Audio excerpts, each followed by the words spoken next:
بسم اللہ الرحمن الرحیم۔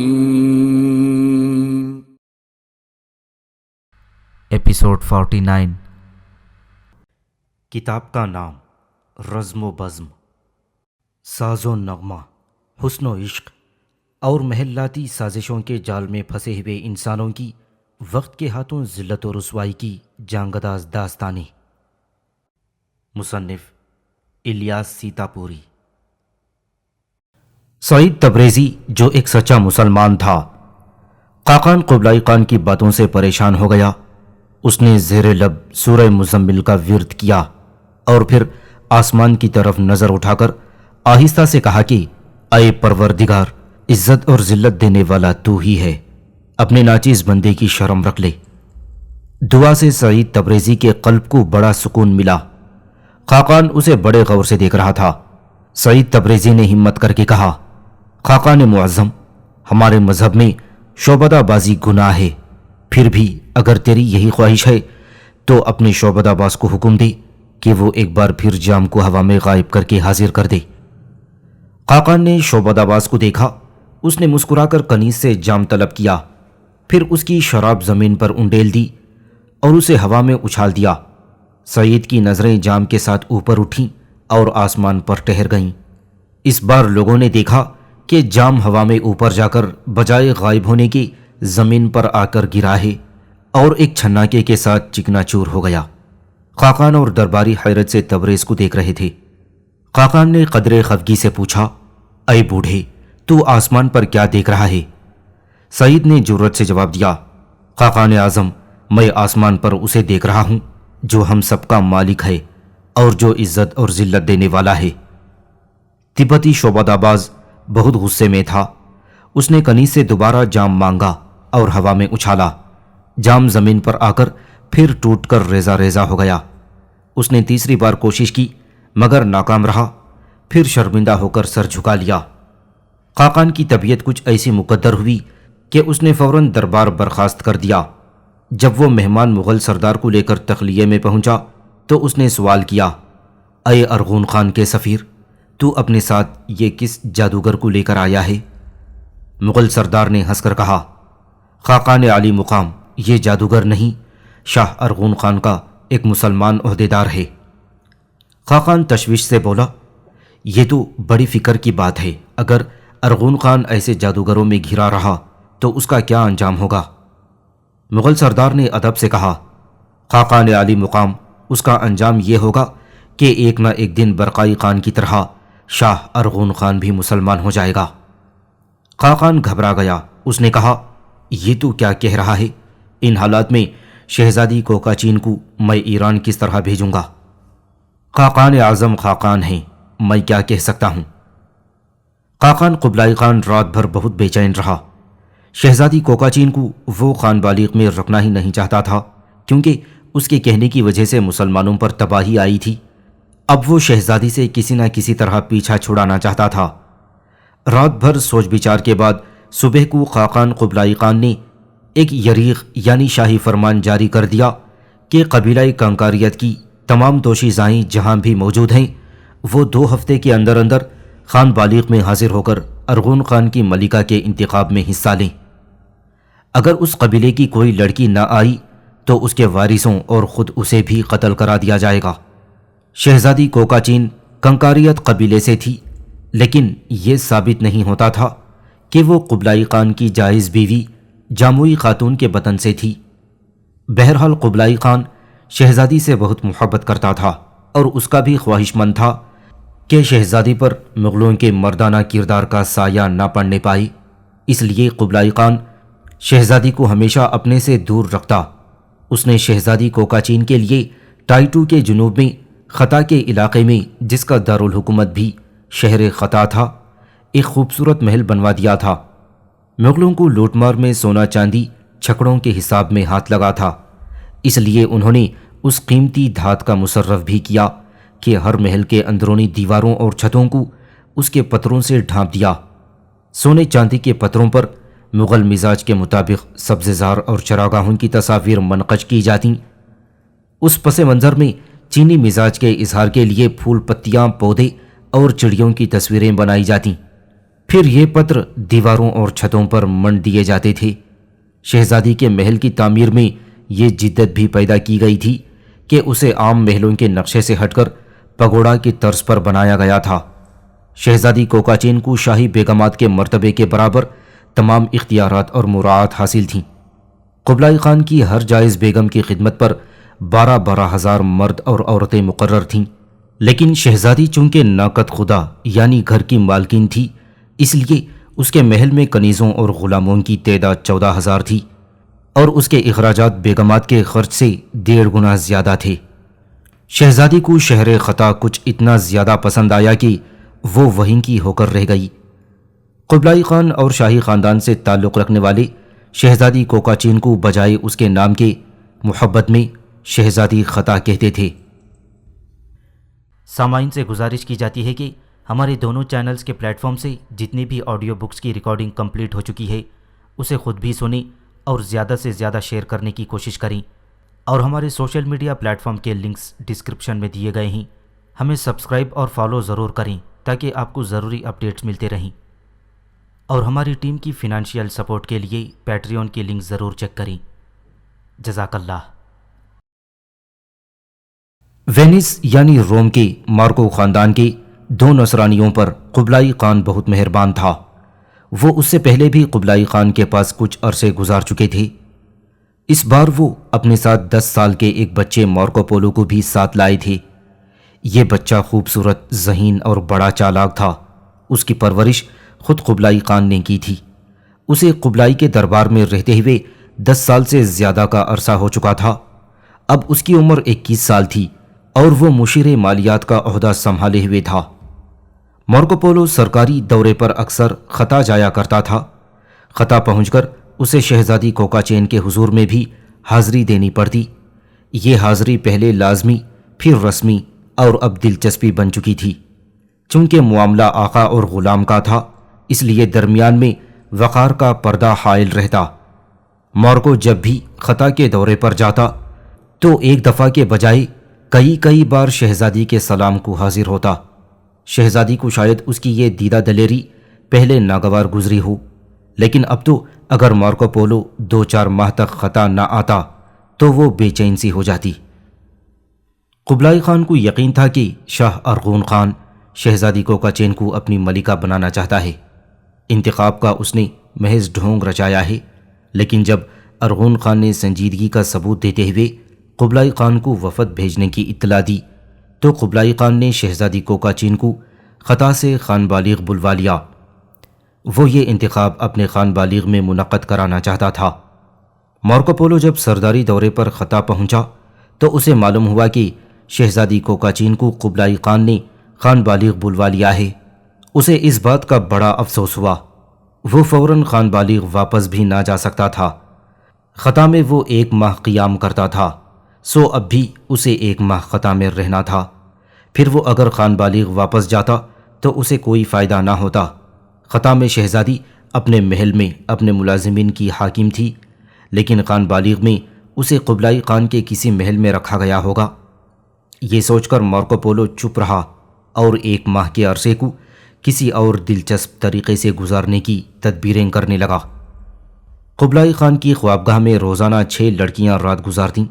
اس طرح ہر سال اس کی نئی داشتاؤں کی تعداد 2000 سے زیادہ ہو جاتی۔ قبلائی خان کو حکومت کرتے 30 سال کا عرصہ ہو چکا تھا اور داشتاؤں کی تعداد 70,000 سے تجاوز کر چکی تھی۔ اس تعداد میں وہ دوشیزائیں شامل نہیں جو ہر سال یورپ کے بادشاہ خاقان کو تحفے کے طور پر بھیجتے، یا جو لڑکیاں عیسائیت کی ترویج کے لیے مغلوں کے دربار میں آتیں اور مذہب کی تبلیغ سے پہلے انہیں خاقان کی نظر عنایت کا سہارا لینا پڑتا۔ ان میں وہ داشتائیں بہت خوش قسمت تصور ہوتیں جو سال میں 1 رات سے زائد خاقانی خوابگاہ کی زینت بنتیں۔ ان میں حسن بن صباح اور خورشہ کے بہشت زار کی وہ حوریں بھی شامل کر دی گئی تھیں جو علموت قلعے کی بربادی کے بعد انہیں حراست میں لیا گیا تھا، جن میں زنوبیہ اور طاہرہ بھی شامل تھیں۔ ایسے حالات میں ان بدقسمت لڑکیوں کو فطری تقاضے پورے کرنے کے لیے مجبوراً دوسرے ذرائع اختیار کرنے پڑتے، سرکاری مشاطائیں ان کی مجبوری سے پورا فائدہ اٹھاتیں اور یہ لڑکیاں اپنی تشنگی بجھانے خان بالغ کے باہر طوائفوں کے محلوں میں پہنچ جاتیں۔ وہاں تک پہنچنے کے لیے انہیں مشاطاؤں اور محل کے خادموں کا پورا تعاون حاصل ہوتا، غرضے کہ یہ گھناؤنا کاروبار بڑے وسیع پیمانے پر جاری تھا، جس کی خبر قاقان کو ہو نہ ہو مگر تمام بیگمات، شہزادیاں اور شہزادے اس سے پوری طرح باخبر تھے، کیونکہ اس حمام میں سبھی ننگے تھے، اس لیے کوئی کسی کو نہ ٹوکتا۔ شاہی بیگمات جب اپنی باری کا انتظار کرتے کرتے تھک جاتیں تو انہیں بھی ایسے طریقوں کا سہارا لینا پڑتا۔ پھر بھلا اگر شہزادی کوکاچین نے کوئی لغزش کرنے کی کوشش کی تو اس میں تعجب کس بات کا؟ محلات کی کون عورت تھی جس کا دامن داغدار اور آلودہ نہ تھا؟ مغلوں کے وہ چاروں قبیلے جن سے چنگیز خان نے اپنا پہلا لشکر ترتیب دیا تھا، تمام کے تمام کوہستان خنجان، جھیل بیکال اور کوہ التائی کے نیم دائرے میں صحرائے گوبی کے شمال میں آباد تھے۔ قبیلہ کنکاریت جس کی دوشیزہ کا انتخاب ہونا تھا وہ کوہستان خنجان کی ترائی اور صحرائے گوبی کے اوپر آباد تھا، لیکن اب یہ تمام قبائل مغل فتوحات کے ساتھ ساتھ اپنا اصل مسکن چھوڑ کر ادھر ادھر بکھر گئے تھے۔ قبیلہ کنکاریت کی زیادہ تعداد جاموگی خاتون اور شہزادی کوکاچین کی وجہ سے خان بالغ اور خطا میں آباد ہو گئی تھی۔ 15 دن کا مقررہ وقت بڑی تیزی سے گزر رہا تھا اور اسی تیزی کے ساتھ کنکاریتی دوشیزائیں اپنے ورثاء کے ساتھ خان بالغ میں اکٹھا ہو رہی تھیں۔ ذرائع آمد و رفت کی دشواریوں کے باوجود ان کی تعداد روز بروز بڑھتی جا رہی تھی۔ ان لڑکیوں اور ان کے وارثوں کے لیے ایک وسیع میدان میں بڑے بڑے خیمے ایستادہ کیے گئے تھے۔ قیام و طعام کی تمام آسانیاں انہیں میسر تھیں۔ ان کے خیموں کے گرد سخت پہرا لگا دیا گیا تھا۔ کسی مغل کو خیموں کی حدود میں داخل ہونے کی اجازت نہ تھی۔ 15 دن گزرنے کے بعد قاقان کو بتایا گیا کہ انتخاب میں حصہ لینے والی لڑکیوں کی تعداد 1300 کے قریب پہنچ چکی ہے۔ قاقان کے حکم پر اس وقت میں 2 دن کا اور اضافہ کر دیا گیا، لیکن یہ تعداد 1350 پر آ کر رک گئی۔ اب مزید انتظار کی ضرورت نہ تھی، اس لیے قبلائی خان نے ساحروں اور شامانوں سے مشورہ کر کے انتخاب کا ایک دن مقرر کر دیا۔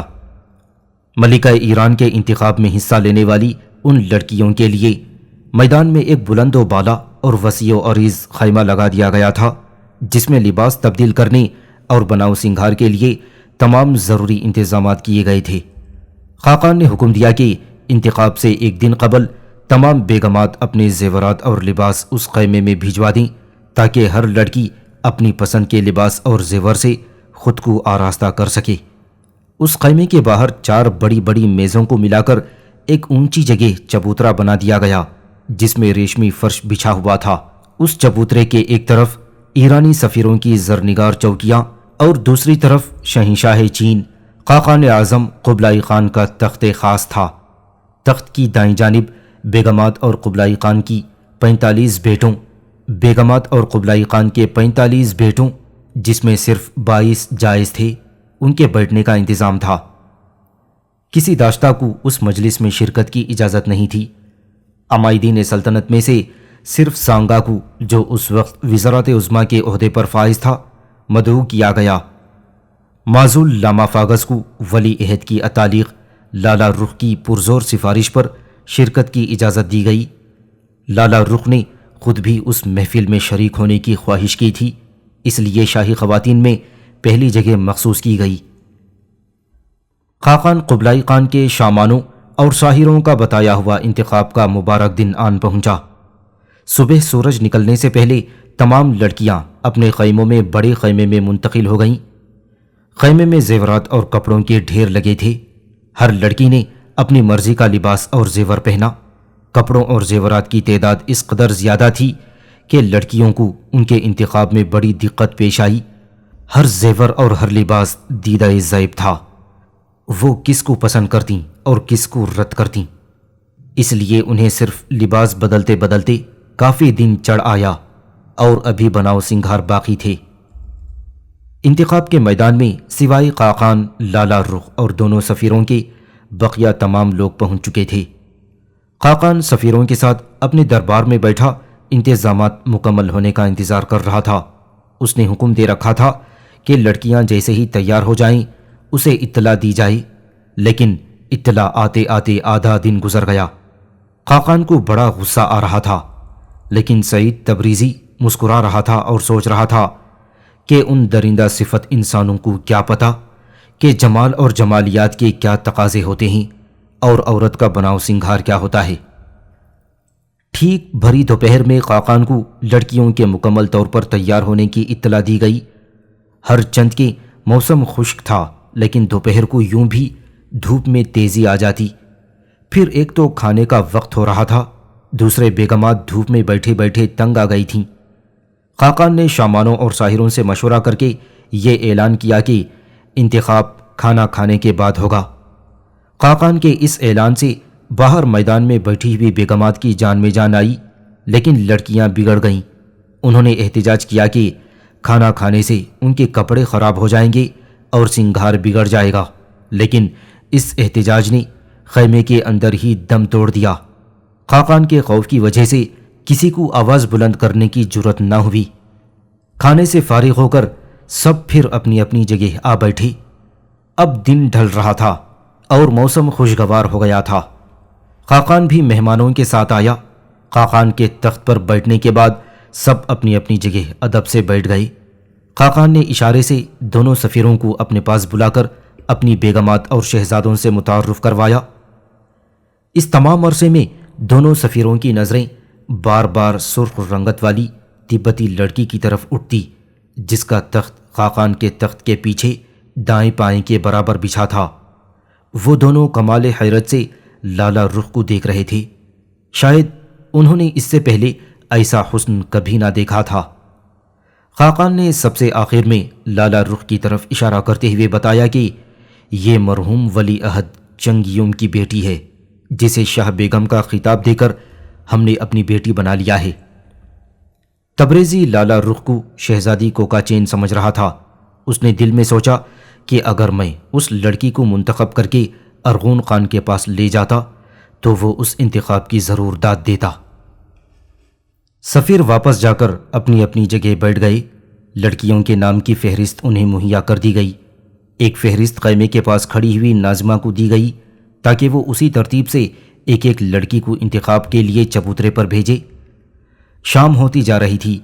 خاقان جلد سے جلد انتخاب ختم کرا کر محل میں واپس جانا چاہتا تھا۔ اس نے سعید تبریزی کو مخاطب کر کے کہا، اے ایرانی بوڑھے، جلد انتخاب کر، شام ہونے سے پہلے پہلے۔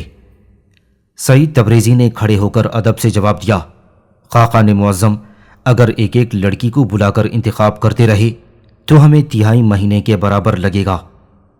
اس پر خاقان بگڑ گیا۔ اس نے کہا، ہم کیسے یقین کریں کہ اتنا وقت لگے گا؟ تو انتخاب کو خواہ مخواہ کل پر ٹال رہا ہے۔ سعید تبریزی متانت سے بولا، خاقان معظم، میں تو شاہ ارغون خان کے سامنے بھی جھوٹ نہیں بول سکتا، پھر خاقان کو کس طرح فریب دینے کی جرأت کر سکتا ہوں؟ میں وقت کا پورا حساب لگا کر ثابت کر دوں گا کہ میں نے جو کچھ کہا وہ بالکل درست ہے، لیکن اس سے پہلے مجھے خاقان ایک پیالہ شربت پینے کی اجازت مرحمت فرمائیں۔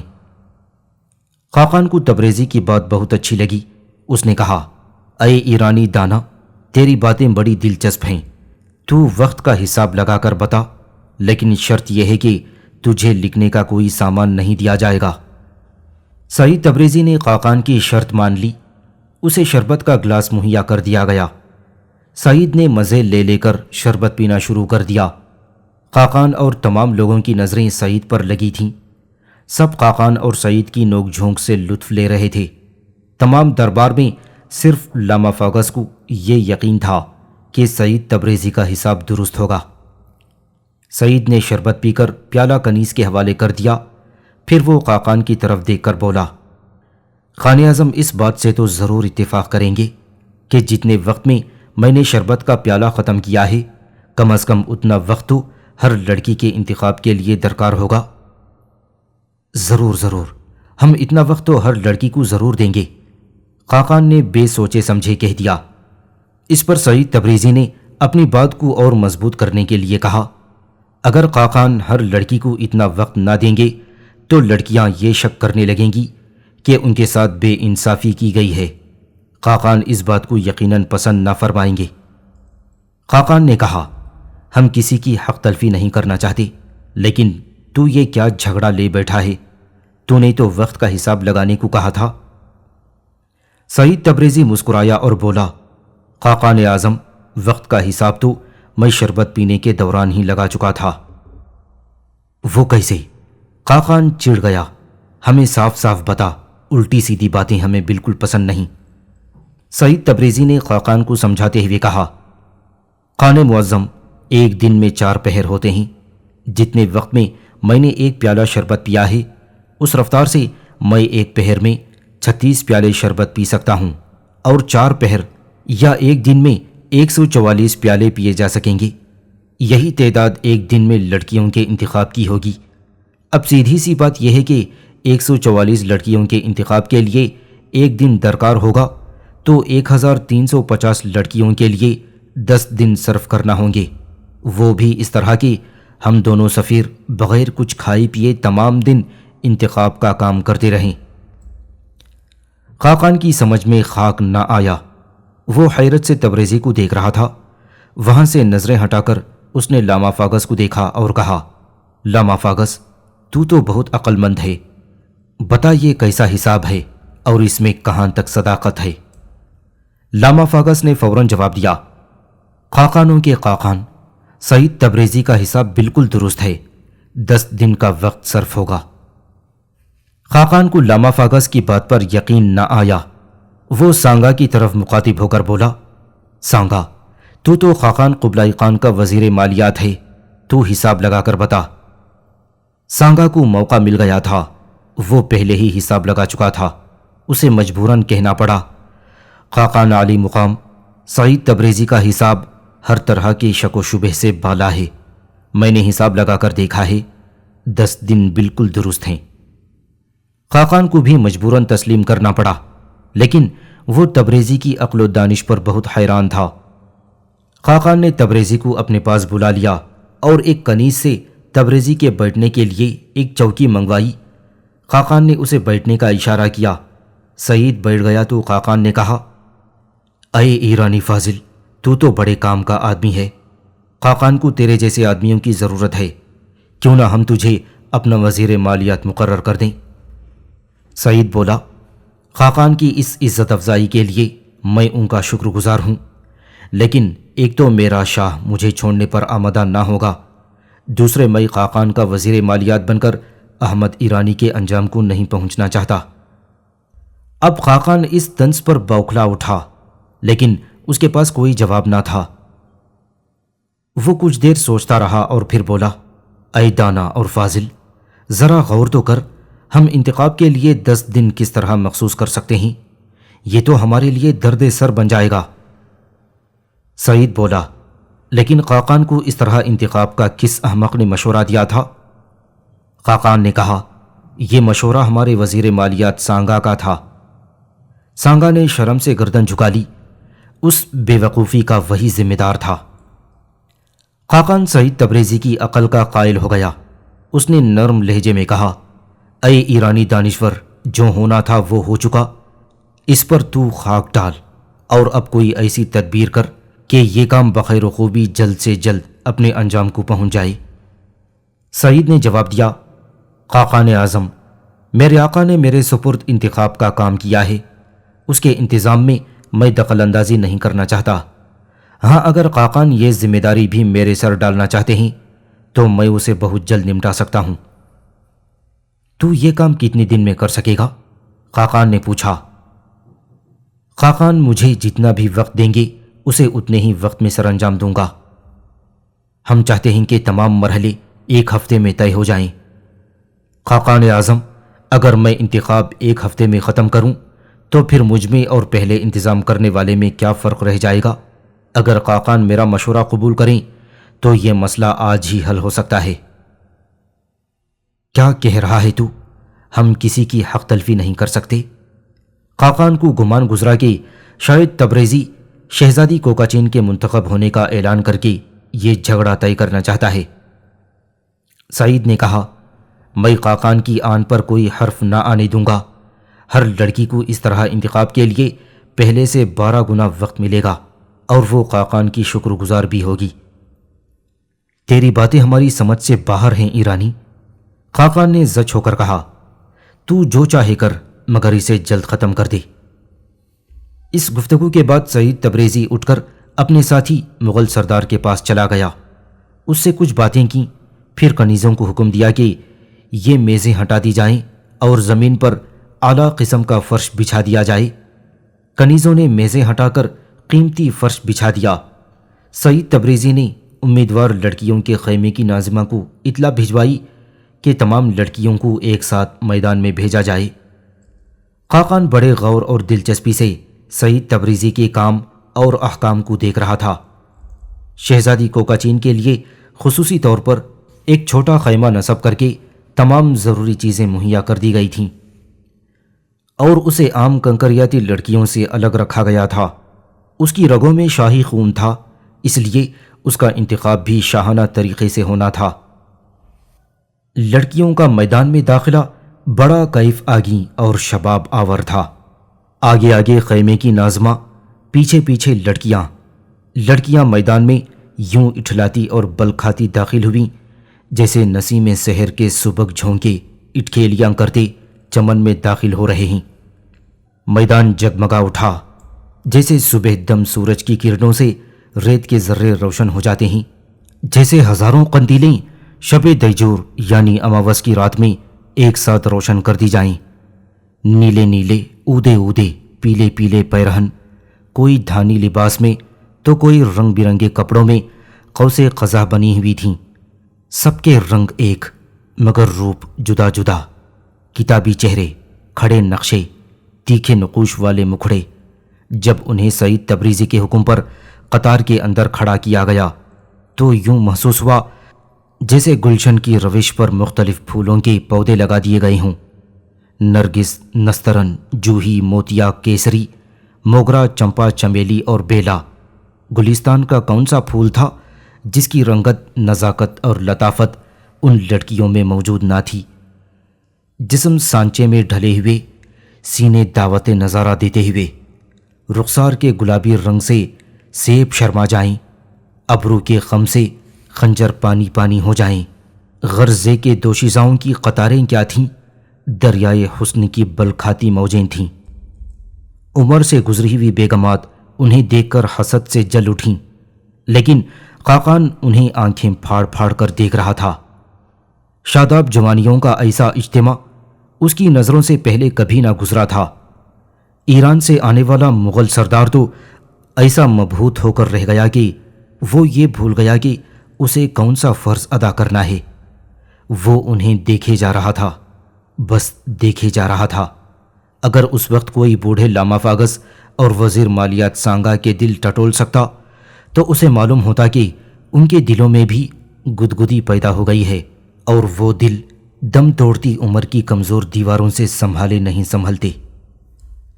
صرف لالا رخ اور سعید تبریزی ہی ایسی دو ہستیاں تھیں جنہوں نے اس کا کوئی اثر قبول نہ کیا۔ لالا رخ کا چہرہ سپاٹ اور تاثرات سے خالی تھا اور سعید تبریزی اپنے کام میں مشغول۔ جس طرح بازار مصر، میدان قسطنطنیہ اور روم کی گلی کوچوں میں کنیزوں اور غلام فروخت ہوتے تھے، اسی طرز پر اس انتخاب کی بنیاد رکھی گئی۔ وہاں خریداروں کو خرید کے وقت کنیز کے جسم کو ٹٹولنے کی عام اجازت ہوتی تھی، یہاں منتخب کرنے والوں کو وہی حقوق حاصل تھے۔ فرق تھا تو صرف یہ کہ وہاں فروخت ہونے والی کنیزیں جسموں کو سمیٹتی تھیں، یہاں انتخاب میں کامیاب ہونے کے لیے ہر دوشیزہ سینہ تانے دعوت سپردگی دے رہی تھی۔ وہاں بولی دینے والے ہزار تو یہاں صرف ایک ایرانی مغل سردار، جس کا فیصلہ ذرے کو آفتاب اور افلاس سے کچلی ہوئی دوشیزہ کے سر پر ملکہ ایران کا تاج رکھوا دیتا۔ سعید تبریزی نے انتخاب کے پورے اختیارات مغل سردار کو سونپتے ہوئے اسے ہدایت کر دی، دوردم خان، تم لڑکیوں کی ہر قطار کے سامنے سے گزرو اور خوب دیکھ بھال کرنے کے بعد ہر قطار سے 3 لڑکیوں کا انتخاب کرو۔ لیکن ہمیں تو صرف ایک لڑکی پسند کرنا ہے، دوردم خان نے جراح کی۔ دوسرے دور میں ان کی تعداد 1/3 رہ جائے گی۔ تبریزی نے موٹی عقل والے مغل کو سمجھایا۔ اس کند ذہن کے دماغ میں یہ بات بھی نہ سمائی۔ اس نے پھر جرح کی اور بولا، لیکن ہمیں تو ایک بحث مت کرو۔ تبریزی کو اس کی عقل پر رونا آنے لگا۔ گھٹتے گھٹتے یہ تعداد 1 رہ جائے گی۔ توردم خان کچھ سمجھا کچھ نہ سمجھا، لیکن تبریزی کے مشورے کے مطابق لڑکیوں کی قطاروں کے سامنے پہنچ گیا۔ اب وہ پہلی قطار کی پہلی لڑکی کے سامنے تھا۔ سیلاب حسن و جوانی سے اس کی آنکھیں چندھیائی ہوئی تھیں اور ہاتھ پیروں میں ایک غیر محسوس سنسناہٹ موجود تھی۔ توردم خان نے ملکہ ایران کے تاج کے تصور میں کھوئی ہوئی دوشیزہ کی طرف ہاتھ بڑھایا۔ لڑکی کو تاج ایران اپنے سر کی طرف آتا دکھائی دیا۔ پھر توردم خان کے گستاخ ہاتھ لڑکی کی جوانی کے بوجھ سے ٹوٹتے ہوئے بدن کے جوڑ جوڑ سے ٹکراتے گزر گئے۔ اب توردم خان دوسری لڑکی کے سامنے تھا۔ لڑکی کے جسم میں گدگدی سے پیدا ہوئی اور وہ بل کھا کر دوہری ہو گئی۔ تیسری لڑکی جھک کر توردم خان کے شانے سے لگ گئی۔ اس لطیف بوجھ سے توردم خان مست ہو گیا۔ اس کی آنکھیں بند ہونے لگیں۔ اس وقت اس کے کان میں تبریزی کی آواز آئی، توردم خان، اور توردم خان سنبھل کر آگے بڑھ گیا۔ پہلے مرحلے میں 130 دوشیزائیں منتخب ہوئیں، لیکن یہ مرحلہ ابھی نامکمل تھا۔ شہزادی کوکاچین نے ابھی اس میں حصہ نہ لیا تھا۔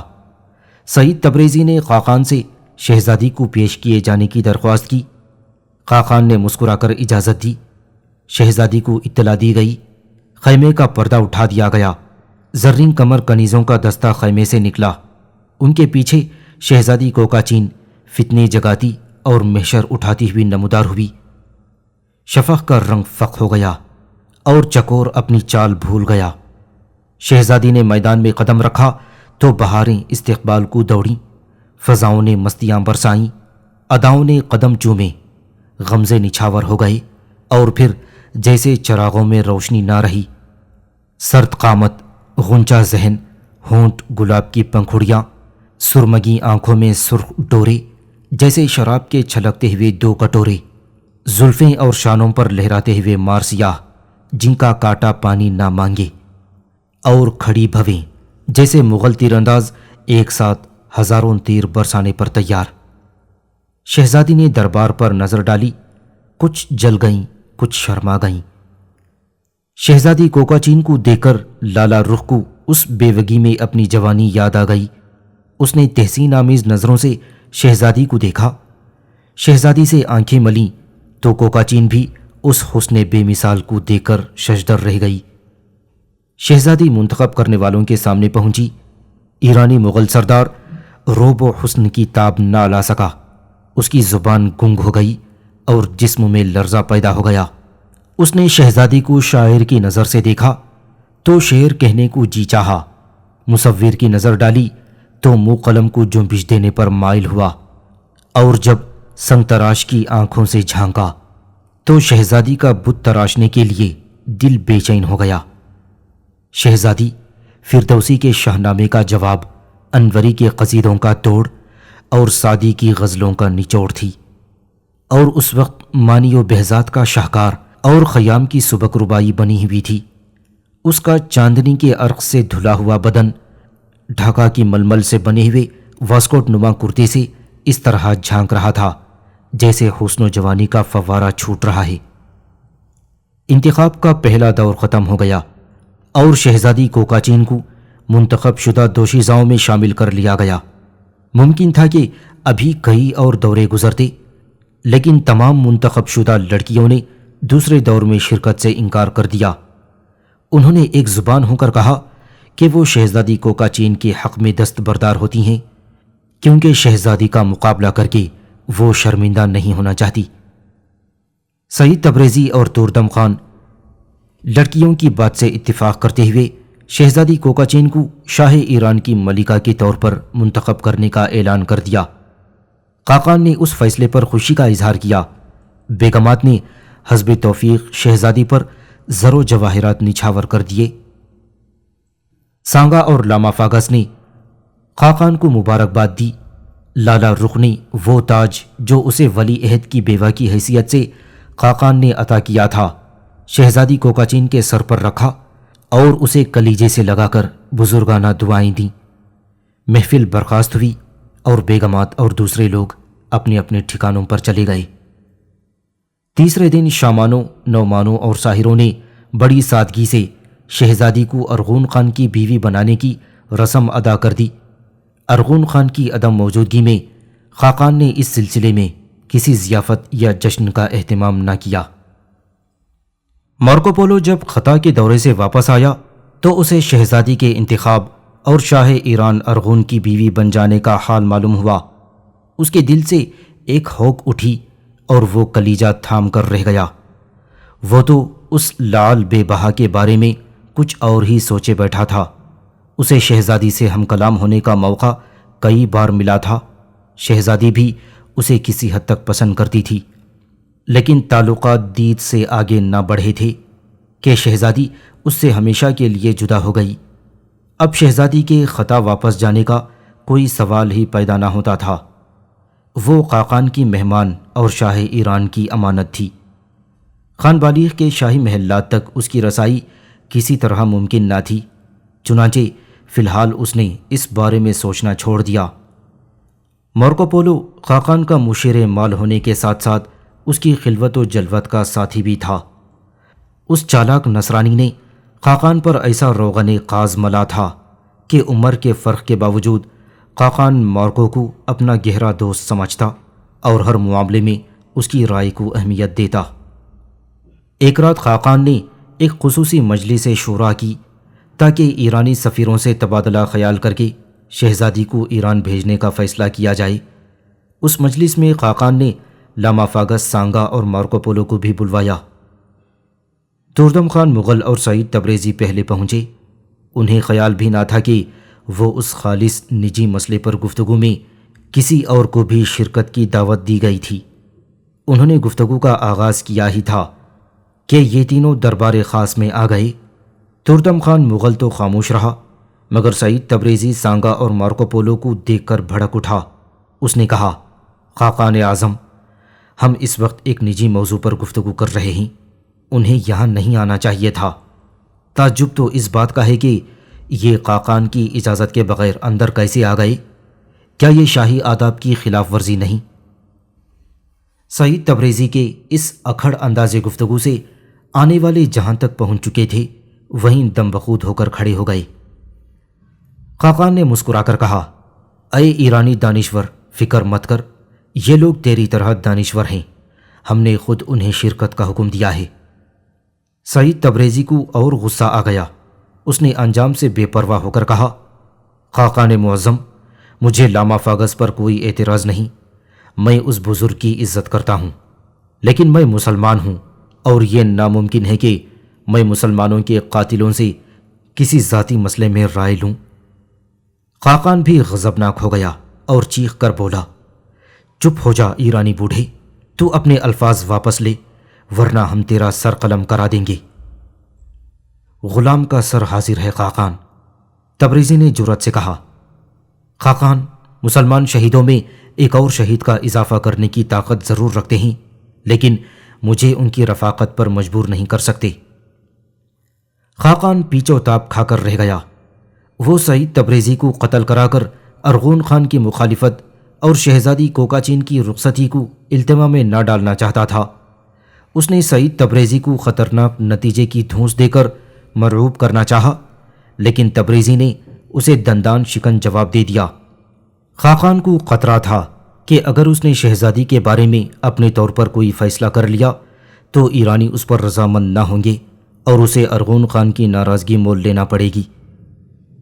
قبلائی خان نے مجلس مشاورت ملتوی کر دی۔ خوابگاہ شاہی میں حسب دستور 3 دوشیزائیں قبلائی خان کی ہوس کا شکار ہونے کے لیے موجود تھیں۔ مجلس مشاورت کی تلخی نے خاقان کو بے چین کر رکھا تھا۔ پہلے اس نے ایک بالٹی سفید گھوڑی کے دودھ کی چڑھائی، پھر شراب کے مٹکے الٹنے لگا۔ لڑکیاں دور ہاتھ باندھے یوں سہمی کھڑی تھیں جیسے بلی کو دیکھ کر کبوتر خوف زدہ ہو جاتے ہیں۔ خاقان نے 2 لڑکیوں کو آغوش میں دبا کر یوں جھنجھوڑنا شروع کر دیا جیسے شکاری کتے شکار پر گرتے ہیں۔ لڑکیاں شہتیر نما جسم کے نیچے دبکتی رہیں، سسکتی رہیں، لیکن سپردگی میں تامل نہ کیا، یہ سوچتے ہوئے کہ شاید یہ ان کی پہلی اور آخری رات ہو۔ صبح دم انہیں اس جبری شب عروسی کی داستان مزے لے لے کر اپنی سہیلیوں اور دوسری لڑکیوں کو سنانی تھیں۔ سبھی یہ داستانیں صبح کو دہراتیں۔ محفوظ دوشیزائیں یہ باتیں تعجب اور غور سے سنتیں اور پرانی سچ جھوٹ کے میزان پر تولتے ہوئے صرف مسکرا کر چپ ہو جاتیں۔ عصمت کے ان تینوں چراغوں کی لویں رات بھر بھڑکتی اور ڈوبتی رہیں۔ سویرا ہو گیا۔ خاقان کے مزاج میں اب تک چڑچڑاہٹ موجود تھی۔ اس نے بیدار ہوتے ہی سعید تبریزی اور توردم خان کو طلب کر لیا۔ تبریزی نماز کے بعد وظیفے میں مشغول تھا کہ خاقان کا ہرکارہ آن پہنچا۔ توردم خان اس کے ساتھ تھا۔ دونوں خاقان کے پاس پہنچ گئے۔ خوابگاہ کے دروازے پر ایک کنیز نے ان کی رہنمائی کی تو خاقان اعظم اب تک خوابگاہ کے عقب کے کمرے میں لیٹا ہوا تھا۔ تبریزی کے کانوں میں قبلائی خان کی رنگین راتوں کی کہانیاں پڑ چکی تھیں۔ جب وہ خوابگاہ سے گزر رہا تھا تو وہاں کی حالت نے ہر کہانی کی تصدیق کر دی۔ کوئی چیز اپنی جگہ نہ تھی، ہر چیز الٹی پلٹی، یہاں تک کہ تمام بستر اسی انداز میں الٹے ہوئے تھے جیسے یہاں ہر چیز کی تلاشی لی گئی ہے۔ شراب کے ٹوٹے ہوئے مٹکے، بدبودار دودھ کی بالٹیاں، سونے کے فریموں میں جڑی ہوئی مناظر کی تصاویر، غرض ہر چیز پر خزاں آئی ہوئی تھی۔ یہ عقبی کمرہ خوابگاہ کی بنسبت چھوٹا تھا، لیکن اس سے زیادہ آراستہ۔ دیواروں پر چڑھے ہوئے سونے کے پتھروں سے نقش و نگار بنے تھے۔ یہ کمرہ عقب میں تھا، اس لیے اس میں اب تک جلتی ہوئی قندیلیں رات کی یاد میں ماتم کنا نظر آتی تھیں۔ قبلائی خان مسہری پر بیٹھا کسی جانور کی بھنی ہوئی ٹانگ کو جھنجھوڑ رہا تھا۔ بغیر منہ ہاتھ دھوئے، یعنی چنگیزی دستور یاسا میں مغلوں کے منہ ہاتھ دھونے یا غسل کرنے کا کوئی تذکرہ نہیں۔ ساحر اور شامان دفن کرنے سے پہلے انہیں ضرور غسل دیا کرتے تھے۔ قبلائی خان نے زبردستی مسکرانے کی کوشش کی۔ تبریزی اور توردم خان کو ایک چھوٹے تخت پر بیٹھنے کا اشارہ کیا۔ گھوڑی کے دودھ کی بدبو کے بھپکے خوابگاہ سے اس کمرے میں آ رہے تھے۔ تبریزی کو بڑی گھن آئی اور طبیعت متلانے لگی، لیکن خاقان کا پاس ادب تھا، برداشت کرتا رہا۔ خاقان نے آدھی جھنجھوڑی ہوئی ران توردم خان کی طرف بڑھا دی۔ توردم خان کو تو جیسے نعمت مل گئی۔ مغل درباریوں کے لیے یہ بڑی عزت افزائی تھی کہ خاقان اپنی کوئی جھوٹی چیز کسی امیر کو عنایت کر دے۔ خاقان نے کم خواب کی چادر سے غلیظ ہاتھ اور منہ پونچھا، پھر تبریزی سے مخاطب ہوا۔ تبریزی، تو بڑا عالم ہے، پھر تو نے رات کو مارکو اور سانگا کی توہین کیوں کی؟ وہ دونوں ہماری مجلس مشورت کے ارکان ہیں۔ تبریزی نے بے جھجک جواب دیا، خاقان اعظم، حقیقت بیان کرنا توہین نہیں ہوتی۔ میں نے تو وہی کچھ کہا جو ٹائٹو میں مسلمانوں پر گزری۔ اگر اسے کوئی اپنی توہین سمجھ لے تو اس میں میرا کیا قصور؟ قبلائی خان نے بگڑ کر کہا، تو محض اس وجہ سے منہ زوری کر رہا ہے کہ تو ارغون خان کا سفیر ہے۔ ہرگز نہیں خان اعظم، تبریزی نے ترکی بترکی جواب دیا۔ ہمارا مذہب کہتا ہے کہ جابر سلطان کے سامنے کلمہ حق کہنا جہاد ہے۔ چپ رہ، تو میرے جلال کو للکار رہا ہے۔ قبلائی خان غصے سے آگ بگولا ہو گیا۔ توردم خان ڈر گیا کہ کہیں معاملہ اور نہ بڑھ جائے۔ اس نے ران تو خاقان کے بستر پر رکھ دی اور پھر ٹوٹی پھوٹی فارسی میں تبریزی سے کہا کہ تجھے اپنے ملک ایران کی قسم، خاموش ہو جا۔ تبریزی خاموش ہو گیا۔ خاقان نے جلد ہی غصے پر قابو پا لیا۔ اسے افسوس ہو رہا تھا کہ اس نے ناحق رات والی بات چھیڑی۔ خاقان نے توردم خان سے نرم آواز میں کہا، توردم، تیرا ساتھی عقل مند تو بہت ہے، لیکن کسی وقت دیوانوں جیسی باتیں کرنے لگتا ہے۔ تو اسے سمجھا دے، ہم اس سے ناراض نہیں، ہم نے مشورے کے لیے بلایا ہے۔ تبریزی بھی نرم پڑ گیا۔ اس نے کہا، میں خاقان کا شکر گزار ہوں کہ اس نے مجھے مشورے کے قابل سمجھا۔ خاقان اس بات سے بہت خوش ہوا. اس نے کہا اے ایرانی فاضل، ہم تجھے بڑی قدر کی نگاہ سے دیکھتے ہیں. ہاں، تجھ سے یہ مشورہ کرنا ہے کہ شہزادی کوکاچین کو ایران کس راستے سے بھیجا جائے. جس راستے سے ہم آئے ہیں، تبریزی نے جواب دیا.